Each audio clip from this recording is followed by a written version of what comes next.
Miami's hot, hot, hot, hot fire. Miami's hot, hot, hot, hot fire. Hello, welcome back to my channel. It's your girl Sharon, aka the Melanin Nostalgic Runner. We are back for another episode of the Real Housewives of Miami, and this is season seven. And this is episode. Hold on. You already know. Sometimes we don't have it up on time. But it is what it is. Episode. Hold on. Okay.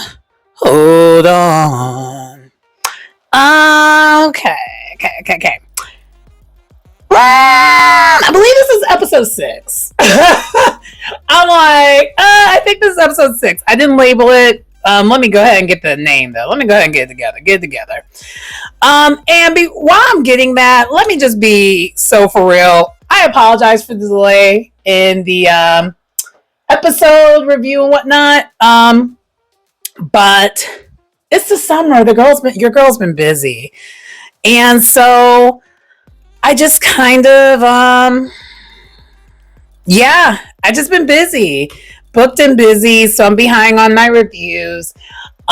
This was a busy, very social week for me last week. So I've been like outside and out and about since Wednesday. So basically, since the Real House of Miami aired, so I'm still trying to get things together for. And this is episode 7, by the way. I just been outside, out and about. So besides this review, I still need to do Real Housewives of Orange County, and then of course Reunion Part 3 for Atlanta, and then we'll be down to like 2 housewife shows, which honestly in the summer months 2 is perfect. 3 in the summer months, that's a lot. It's a lot. But you know what, we can make it do what it do. Let me figure out what the name of this episode's called though. I can't find the episode name. It's episode 7, but child, what is the episode name? I can't find it. I mean, does it matter though? You know what? The name doesn't really matter, does it? Oh, okay. It's called Textual Tension. There we go. I was trying to find it. I was like, where is this episode name? Mainly for my editing and whatnot. But anyway, we're back. I've wasted enough of your time. Let's go ahead and get into the episode. So we start off with Julia and Child. You already know. I don't want to talk about Julia at all. I'm kind of over her. I'm not kind of over her. I'm over her. I want her off the show. So in some episodes I skip the scenes. This one I'm not skipping because this is actually reaffirming why I want her off the show. But we start off with Julia and we actually meet the adopted boys. And so they were able to, this adoption happened. And I'm just like so disappointed that it happened because we have these privileged white women and, that throughout these microaggressions and all this towards a black woman that is Gertie, raising 2 black boys. That's one. Number 2, we have these 2 women who are very, very, honestly, them adopting these 2 younger boys is very selfish. They should have fostered. And I'm not normally a judgy kind of girl, but I am judging this because Julia's the younger one. She's in her 50s. And so about time these kids are like out of high school, she's going to be in her 70s. And Martina, let's be so for real, her health ain't been healthy lately. So, and she's like in her 60s, so she's going to be 80 something when they're like 19 or something like that. And to me, that just is not fair. It's just,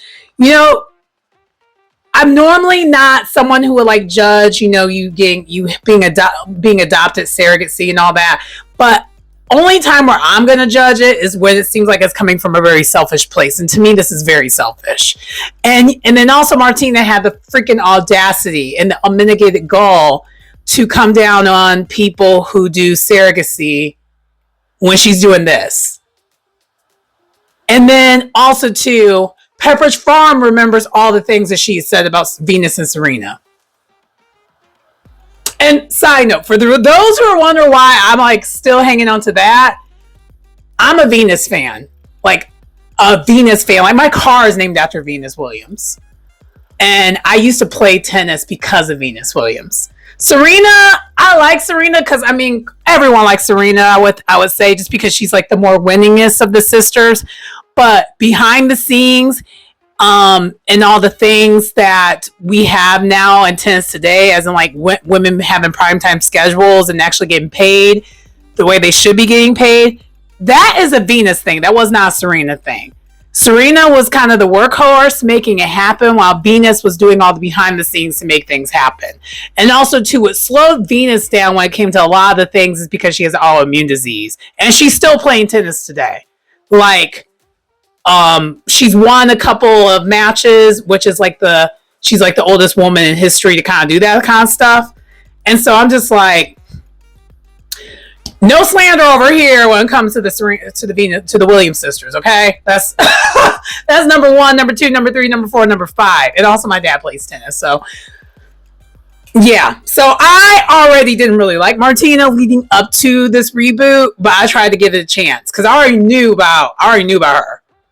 But I tried to give her partner a chance. But now seeing what I'm seeing, oh, they're one the same. They're from the same cloth. So nah, I'm over it. But anyway, I know I just went into a whole entire soapbox. Let me actually go into the scene and let's move on. Okay, but in the starting scene of the episode, Julia, we meet the twins. Adriana shows up first and meets the twins, and then Alexia meets the twins too. And they're basically competing for affection when it comes to the twins. Not the twins, the boys. I keep saying the twins, the boys. They're, I don't remember their age difference, but one of them's like a toddler, and the other one, is like, a little bit past that age. I think there's like a 2-year age gap. I don't really remember off the top of my head, but they're both beautiful. They're both adorable. I'm just annoyed by the circumstances. Anyway, but as Adriana and Alexia are competing, you already are seeing the tea leaves of Adriana's feeling away because Alexia, does she really like Julia for real, or is this strategic? And it's just a lot going on there. And Adriana, because for those who follow the show, the OGs, aka really mainly Alexia and Marisol, do not get along with Adriana at all. And they've been trying to get her off the show for years. And so I feel like a lot of what's happening right now, this is a strategy to try to get her off the show. And one of the main strategies was like, okay, if we win over one of the newbies, and if we win over the best friend of Adriana, which it was Julia, but we see how flaky she is. She moves with the wind. She's trying so hard to be, man, she's such a pick-me. But anyway, we're seeing the cracks. So anyway, let's move on from this and move on, because I don't want to go into a soapbox about it too much, but yeah. Y'all already seen the tea leaves. Moving on. Next, we have Larsa. She's actually looking at getting her closet built. And the funny thing is, which has nothing to do with this show, but just everything to do with life. I literally was talking to my friends last night about getting a closet built. Not me. One of my friends whose birthday that I was celebrating, she wants to get her closet built. Because all of us were in that homeowner stage. We're just like, okay, should we get our closet built? This, that, and this, and that. And I was trying to tell her about how I got this decent closet system. I put it together and it works very, very well. But she wants to do something with her guest closet. Oh, another random side note. I don't know if y'all know this. I don't know if I've ever mentioned this. But when you see me filming in this angle, I'm actually technically filming in my closet. This is the closet. So this camera and everything, the setup is in my closet. I'm on my Dr. Heavenly, but not. Because the rest of this clearly is not the closet. But I'm in the closet. Yeah. So let me actually, context-wise, maybe I could show you what I really got going on here. Let me show you. Let's see if you can see this. So this is my closet. And you're probably like, how is that my closet? So what they did at my place, they actually made it where I'll take a picture of it. I'll put it here. So what they did is this was a closet, and they converted it to like an office. But what I did, as you can see, is I turned it to my vanity.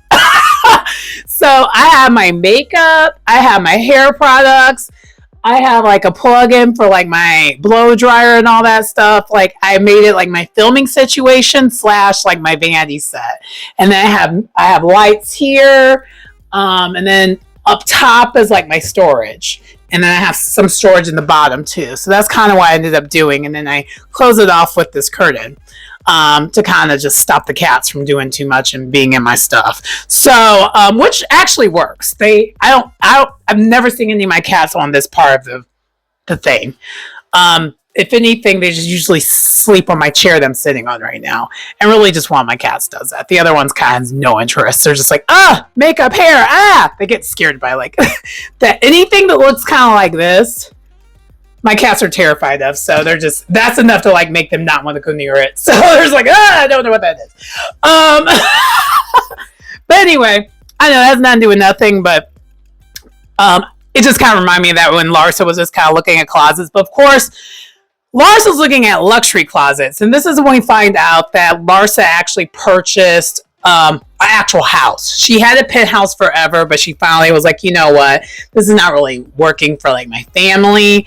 Because we see her personality in the show, but I think in real life she's probably like a decent mom. I would think so. And I mean, all her kids are successful, and I mean, I think it's a combination of both her and Scotty. But they're both very successful. So if she was an 8-ish mom, I think that it would be tougher for them to be as successful as they are. So let's just call a thing a thing. Even though I don't care for Larsa, but I love Larsa on the show because we need a villain, and she's more than happy to do that kind of thing. Anyway, so as they're doing that, we find out that Stephanie's also looking to build a closet. And so she shows up too. And so they're looking at closets together, and Stephanie is extremely type A. And she said she's undiagnosed OCD, and I believe it. And you know what? I'm going to share my thoughts on Stephanie. What are your thoughts on Stephanie? I'm finding I don't really like her. I don't hate her, but I don't like her. I think it's still the adage of I miss Dr. Nicole. There's no one on this show right now that is balanced. Everyone is just kind of over the top.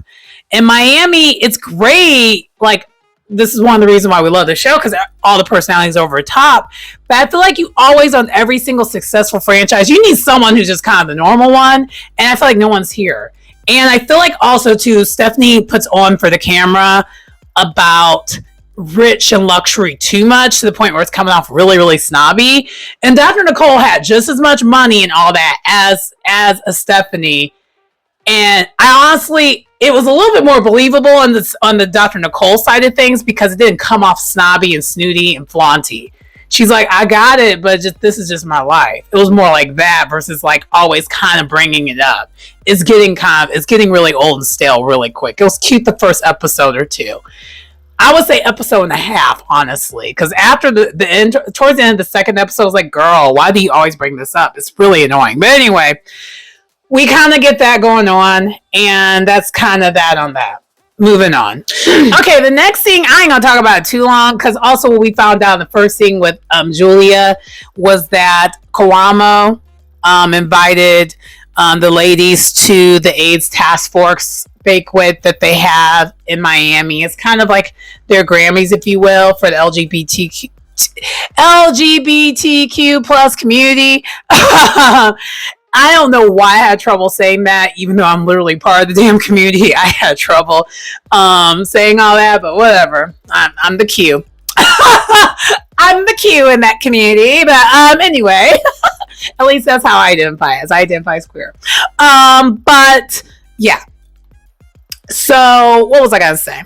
Oh, so at this banquet situation, they're there. They're all dressed really, really nice. Everyone shows up. I was kind of not so sure if that was going to happen that way, just because Julia and Gertie, Julia thinks they're good, but I know Gertie and I were on the same page. We're on one accord. We're one band with this. They're not good. So I wasn't sure she was going to be showing up, but everyone was there. And then this is where we actually meet. In this scene, we meet. We will eventually meet Carmen Ferreira. And I don't know if you guys are familiar with her, but she originally was on RuPaul's Drag Race. I think she was on 2 seasons of it. She was on there initially just when she was still identifying as a male or as a boy. I don't think I have the nouns right. I don't think I have the pronouns right, but I think at that time, when this is way back in the day, for those who are not familiar with her, I'm trying to give you a little bit of rundown, because she was one of the first ones on that show, on the Drag Race show, where she finally, as she was doing her journey of being a drag queen, she kind of figured out after a while, like, I'm a trans woman. So she's like, I'm transgender. I need to. So she went through the process, and now she is she all day long. And honestly, when you look back at her older pictures before she was fully transitioned, you could see it. She always had a little bit more of a feminine feel to her. So good for her, but I'm glad she's on the show. So far, though, in this episode, though, she didn't really say too much. Hopefully we get more from her in the future, because I would love it. Bravo, I'm talking this directly to you. She could replace Julia. If you want the representation of it all, have her replace Julia and be the first transgender housewife. I would love it. Love it, love it, love it, love it, love it, love it, love it. And the thing is, I feel like Miami is a perfect spot for that kind of thing to happen. I'm not sure if the other franchises, it would like really make sense. In this case, it totally would. Like, just the culture of Miami, it will just work. And also too, especially since Carmen is a Latina woman, oh my God, let's do this. Anyway, so everyone's there showing up one by one. Adriana does throw shade out to, I think, Julia. She shades the hell out of Julia, because we find out that Julia is just as close to Marisol as she is to Alexia. And I think really when Adriana saw that, she's like, oh, okay, I see the tea leaf. She's moving hella funny. So we're seeing right away that there is a divide in this group. I mean, we saw it already, but it's getting way more obvious now. So Adriana's like, okay, I'm going to ride for Gertie. But I think, honestly, Adriana did that anyway, because Adriana is, at this point, this season so far, she is the most level-headed one this season. And that's saying a lot, because she normally is not that. So her role this season to me has switched a little bit. But anyway, so I kind of skipped around a little bit when it comes to this task force banquet. But before they get to the banquet, Stephanie is in the car with Marisol, and apparently in her Rolls Royce, she has a bar in it. And so they're having the cockies. That was kind of really Marisol's significance in this episode for the most part. I'll be fully transparent with you. I'm over Marisol as well this season, because that biasness that she has right now against Gertie, absolutely not. It went from Dr. Nicole to Gertie, and I see why. I'm just kind of over it, because she really wants Adriana off this show so bad, and she wants to be full-time so bad. It's like, girl, you're never going to be full-time because you're not interesting. You're not that interesting to be full-time. I'm so sorry, but you're just not. You're not. Anyway. What was I gonna say? Sorry, I'm just kind of, oh man. You could tell me and Gertie are on the same kind of time this season in this episode. Yeah. Anyway, so everyone shows up. The celebration happens. Karamo was being a little extra introduced, like talking to the ladies, because he was all talking to Stephanie, like, "Oh, you look like money." Da da da da da. I was like, Karamo, why are you doing all that? You're being extra, friend. You're being extra. But yeah, and of course Stephanie liked that, because it seems like that's like her thing, and I'm just like, I'm over it. And that's kind of like, and right at this point when all that happened, that's when I wrote in my notes, I don't like Stephanie. Because the over flaunting of money and constantly talk about money, I'm just irritated by it. Oh, but the other thing I should mention though, when it comes to Carmen. So Kiki's the one who introduced Carmen. So friend of introduced another friend of. But we know Kiki really should be full time. I mean, okay, if Bravo is not ready to make Carmen full time, let's make Kiki full time. Because then that way, maybe Kiki will stop acting funny towards Gertie. Because I think, honestly, that's the only reason why Kiki's acting funny towards Gertie. Because she really wants to be full-time. That's actually, I think, what's really happening. I don't think it has anything to do with her being that other archetype of being a black woman. Because, you know, you either have the black woman that stands for something or you have one that stands for nothing in your corporate world. I don't think it's necessary. I think it is that to a certain degree, but I think the thing that would change that is if Kiki was full-time. If Kiki was full-time, I don't think she would be acting the way she's acting right now. But neither here nor there. Anyway. So then what else happens here? Oh, within this task force thing, Lisa recaps with the ladies how things are with her and Larsa, because they're in a good place now. They're good to go now. So that's kind of the other thing that happens. And then we also find out that Alexia is hanging out with Todd again, and that somehow annoys Stephanie. And I'm like, girl, you don't even know them like that, but it annoys her. Well, we're going to need to talk about that because it's like Stephanie. I find Stephanie really annoying. I'll just say that. Like, other than just even like her thing with the money thing, her being overly invested in some of these ladies, considering the fact she literally just met these women, is weird. But it's weirdo behavior. Anyway, but also in the same event, Gertie does invite the ladies to her event she's going to be having. And so that's kind of in a nutshell what really happens here in this particular scene. And so we kind of go from this to Gertie's event. So, which is interesting. But let's get into that, and then I'll go into why I find it kind of interesting. That goes from one event to another. Man, if I sound a little nasally, my apologies. My allergies today are kicking my butt, but it's been ringing on and off like a lot. I'm actually kind of pleasantly surprised that it hasn't been kicking my butt until today. I feel like it should have been a problem, but yeah, today is kind of a little bit more of a problem than it has been in the past. But anyway.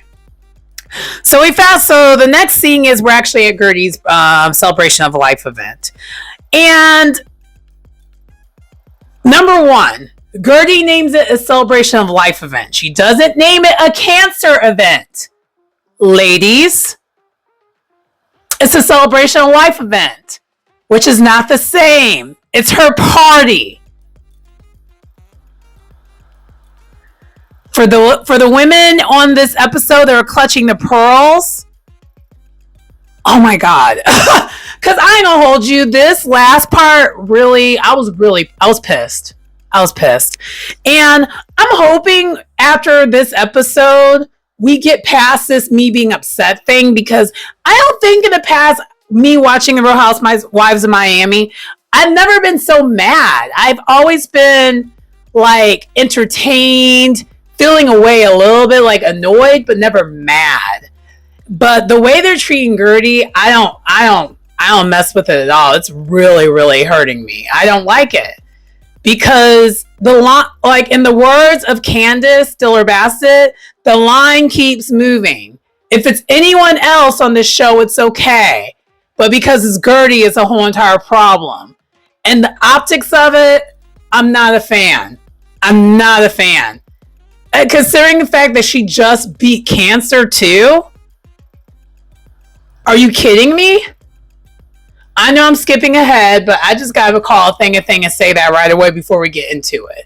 So let's go ahead and get into it though. So Russell's there along with her boys, and it's awkward because Julia shows up first at this event, and she's trying so hard to talk to Russell, and Russell is doing a Martina, but in a more classier way, which is not that hard to do.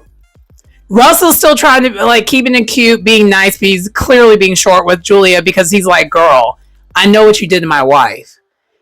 I know what you did to my wife. I don't really mess with that.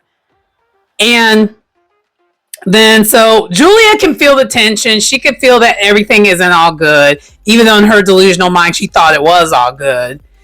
And Adriana shows up next. And then Kiki shows up. Larsa shows up. Marisol shows up. And as soon as Marisol shows up, Julia runs straight to Marisol and starts bitching and complaining about how Russell's treating her. And tries to say that, yeah, he only heard Gertie's side of the story. There's no other side of the story. Gertie's side of the story is what happened. Okay? Julia, you're such a loser. You're such a loser. I wrote that down like, you are such a pathetic loser. Because that is loser behavior to be acting like that. And have the freaking delusional audacity, unmitigated gall to think that a man, like a woman's husband, is going to take your side over hers. And what gets me with Julia when it comes to this whole season so far, do you not realize the cameras are on? Do you realize we see everything that happened? Are you dumb? That's just always my view, is like, are you dumb? And see, and that's another thing. That's why I want Julia off this show, because even all the dirty, nasty behaviors that Larsa has done in previous seasons and will probably continue to do, I don't think she's ever made me mad. Like, I never said I want Larsa off the show.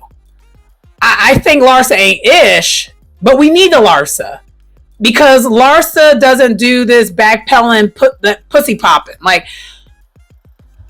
Larsa stands in it. She's a villain. She stands there and she stands in it. And we need someone on the show that's like that. So it is what it is.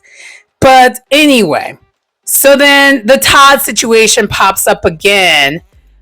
Because all the ladies were kind of waiting for Gertie to get the event started and talk about the things. And so they're talking about Todd because Alexia's hanging out with Todd again. And for whatever reason, Stephanie is so overly invested in it. And it's just like, girl, you do, and because let's be so for real. Is Stephanie correct in what she's saying? Yes, absolutely, she's correct. But in real life, if someone who's kind of a stranger to you just all of a sudden just starts telling you about what you should be doing with your relationship, would you take them seriously? Would you look at them like they're crazy like Alexia's doing? The answer is yes. Okay? So Alexia's reaction to me is not incorrect either. I think both of them are wrong. I think Stephanie's advice is correct, but it shouldn't be coming from you because you don't know either of them really. That's kind of what it is in the just. And so then after that, after all the women are talking this stuff, Gertie has this very powerful speech about being Cancer. We find out that she is completely 100% in remission. Everything is all good right now. And side note, Gertie looks so amazing. I honestly love Gertie's transformation. I actually think she looks better now than she did when she was first on the show. She didn't need the breast enhancement. She didn't need all that. She is that bitch, period. Okay? And I love that how she could just rock that fade. I love it. I personally don't think I could. So I just find her to be so powerful. And I kind of did actually kind of get a little teary-eyed when she made her speech, the Cancer speech and everything. And she kind of Easter egged it in the speech, but these women were not paying attention that she is Gertie 2.0 and she is a fighter. And that means she's a fighter in all situations. That's what she meant by that. And you know what? Honestly, if I was her and I just beat Cancer, I'm not taking mess from anyone ever again. Okay? I felt her in my spirit when she was saying that. I was like, yeah. I mean, even though I've never had that situation of cancer, but like for me, my turning point in my life was when I became a runner. And because I was going down the wrong path before I became a runner. Once I became a runner, things started coming together and it changed my personality for the better. Like I got my career in order, I got my focus back. Like the things that I kind of had when I was in high school, mine is still, I feel like in high school I was kind of a depressed kid, but that's neither here nor there. But like all the things started coming together once I became a runner. Like my confidence and everything. I got my body exactly how I wanted it without any surgeries. I did it on my own. And honestly, I guess the only comparison, it's clearly not the same. I'm not saying that. But the comparison that I can compare with for me is when I ran my first marathon. After I ran my first marathon and knew that I was capable of doing that, you couldn't tell me nothing. Okay? You couldn't tell me nothing. And that's when the wheels started turning up. Okay, there's certain things I'm just not going to tolerate anymore. I'm just going to say it. I'm going to speak my speech. And the more and more I got into the sport, the more I got deep into it, the more I pushed my body to the limit and basically realized that my body is a temple and realize the things that it can do and how resilient you can be as a person. Because that's the commonality. I feel like someone who beats cancer and kicks cancer in his butt and do any type of sport or something like that, you are really showing how resilient you are as a person. And with resilience comes, you don't take BS. And I felt that. But let's move on here. So while this is happening, we still have Stephanie making these digs at Alexia. And I wrote in my notes, Stephanie has a bone. It's like, girl, I just want to say, let the mouse go. Why are you like talking about, why are you doing this? And I mean, she's clearly trying to like produce a scene, but to me it's given too much. You ain't got to do all that. Like, you're new. You don't have to do all that. Like, I don't know. To me, let's be so for real when it comes to Stephanie. Stephanie, to me, is someone that clearly has studied Housewives, but the problem is I can tell you clearly studied Housewives. I need you to actually just be yourself. And if this is yourself, you are really annoying. And I don't think you're likable either, to a certain degree. But we'll see. We'll see. Maybe my opinion will change later on as the season progresses. But so far, I'm kind of not really liking her. But anyway, so after the powerful speech and all that, Gertie comes back up there again, and this is when you knew. This woman has tried it one too many times, and I got time today.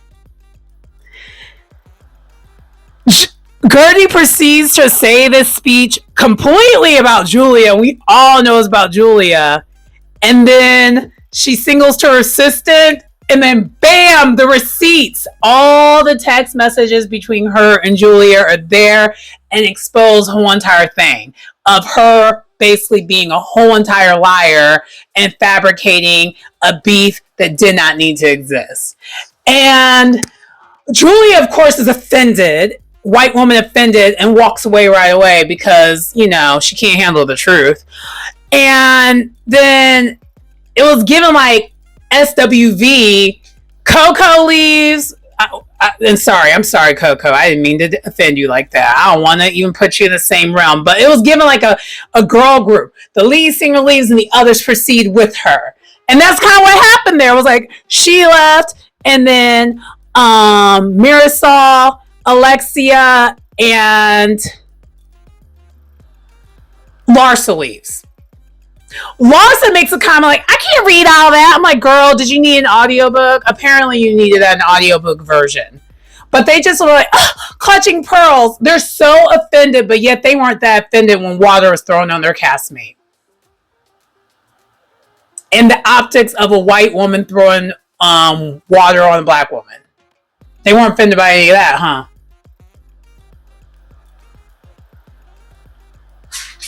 I'm just saying. So yeah, it was kind of annoying. And so, but while those women are offended and Julia is playing the victim as she's been doing the whole entire time, we then see a flashback of what led to this. So, because we find out Julia has been trying it more than what we've seen on the show. She's been lying and trying it and trying to spin it to make it come off as if she's 100% the victim and she did nothing wrong. And she even tried to do it a little bit with Russell when she was talking to Russell. And for what was I gonna say? For Gertie, that was the last resort. When she tried to play that stunt and everything she's been doing with all the other ladies to Russell, she's like, oh yeah, no. It's time. It's time to like get to it now. And so that's when she was like, yeah, I'm about to do something unusual here, but I need to let these ladies know I'm not here to be played with anymore. You better pick. I'm a booger. Don't pick me. Don't pick me. Like she's like, do not pick me. Don't pick me. And so this is happening. And so we have Stephanie who stood back. Lisa, of course, was still with Lisa and Adriana. And even a little bit of Kiki. Kiki kind of was in the middle. She was a little bit with the group that left. And then she was a little bit with Gertie. She's kind of still like floating in the middle, but she's leaning more towards the Marisol and them group. So she stood back to just figure out what was going on. Stephanie was like, you know what? I'm not going to go with the other woman. I just kind of want to get both sides of what the hell is happening. Because remember, Stephanie wasn't there with what happened at the wedding. So she doesn't, and plus she's still trying to get to know all these ladies, which this here you're on point with. I just wish you were doing that when it comes to all other situations. Minus the Lisa situation. I'm glad you did the Lisa thing because in this episode, Lisa was on time. She's like, I'm not going to be late around her ever again. I'm like, and Marisol even joked like, it took 7 seasons for her to be on time finally, but if Stephanie's the reason behind it, so be it. And I was like, dang, it must be really bad. She must have always been late for everything. That's wild to me. But anyway, so Adriana, of course, is pretty much riding for Gertie because she sees what's going on. Adriana is probably one of the most smartest housewives. I mean, she's a really smart woman. She's very, very smart. And I think Adriana is one of the few that actually read the whole entire text. To realize like, oh, Julia's on some BS. Okay. And Lisa, of course, is like, yeah, I'm gonna ride with Gertie here because, you know, what happened wasn't right. You know, and I'm glad that I'm glad that at least in this episode, we saw that Gertie wasn't by herself. She actually has support. And that is what I wish she would have had when she actually got, you know, assaulted. But half of that support wasn't there. And Julia and her scary behind did that on purpose because she knew her support wouldn't have been there. Go back to the episode. I said that back then. That's why she did that and pulled that stunt. Because she knew Adriana wasn't going to be there because Marisol's not inviting Adriana to Nathang. Because Marisol is a bitter lady. And we actually see preview from the next episode, Marisol's still trying to ice out Adriana. It's like, girl, you're not full time. You have no power to ice out anyone. Anyway, this is why I'm just over Marisol also. Because Marisol is not helping with things. But anyway, Julia continues to play the victim outside.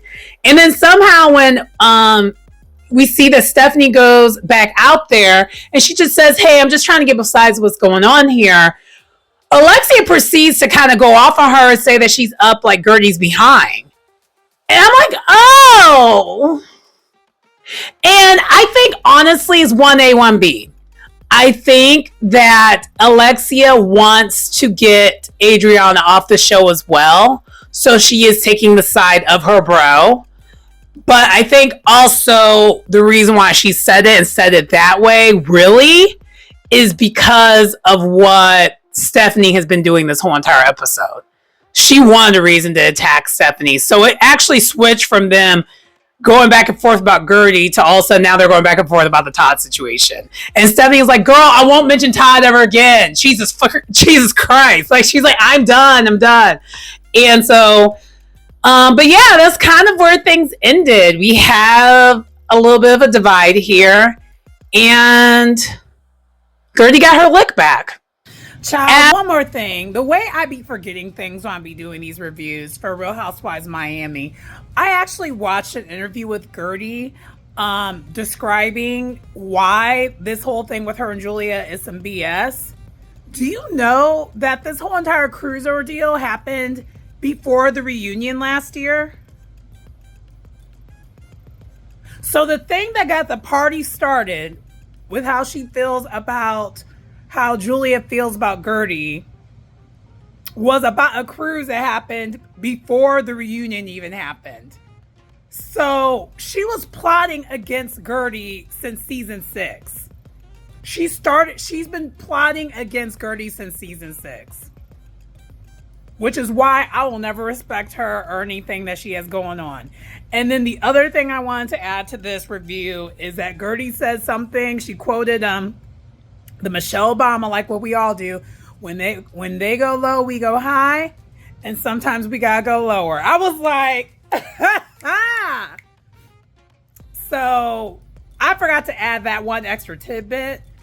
I believe the interview was page 6. It was either page 6 or it was one of those, check it out, Gertie spills that tea that this issue was not a recent issue that Julia's trying to make an issue. That's basically manufacturing this beef. Julia was looking for a reason because she has nothing else going on. And riding the success of a successful black woman, which a lot of the Karens like to do.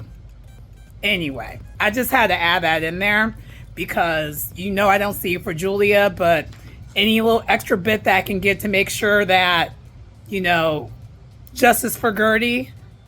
Yeah. So I know I lied and said, Gertie got covered, but you know what? I had to get a little bit a lick in when it came to that too. But anyway, moving on. Back.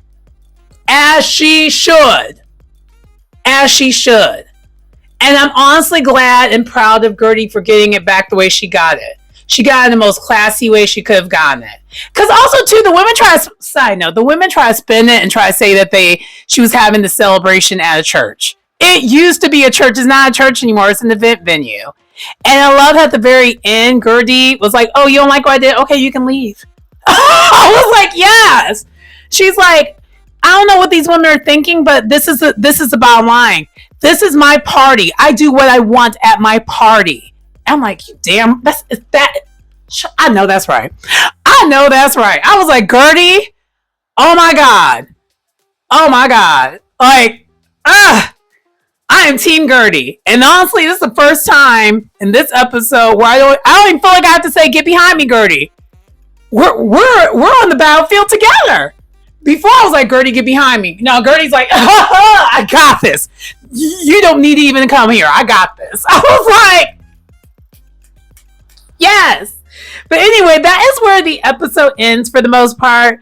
I just love how Gertie basically presented to the women, F around and find out. And I even love that Lisa was like, I'm never making Gertie mad. But respectfully, Lisa, you're not someone who does that kind of thing. Like, that's one thing I like about Lisa. Even though Lisa's very self-absorbed, she's not the type that does attacks and does this kind of vile, disgusting behavior. That's just not her. So Gertie would never, I don't see Gertie and you ever having this kind of issue because you're not a vile, disgusting person. And Julia, unfortunately, that's what it turns out she is. But anyway, yeah, that does conclude the episode for today. Please let me know what you think about this review and the episode. And I'm excited because next week we see Dr. Nicole. And thank you, Gertie, for bringing Dr. Nicole onto a screen. For those who don't understand, Dr. Nicole was my favorite person on the show. Well, Dr. Nicole, Gertie, the 1-2 combo. I love them two together, and that's why I'm just like, dang. Because I'll be real transparent with you. Gertie is a larger than life personality. And so it was so cute to always see Dr. Nicole by her side because she was a balance. It was basically, it was giving peanut butter and jelly. Jelly by itself can be too much, but peanut butter is always just right. But anyway, that does conclude things. I know I've been trying to end it. Let me end it for real this time. Please like, comment, subscribe to the channel if you get anything out of the content. It's your girl Sharon, aka the Melanin Nostalgic Runner, and I will see you next time. Bye.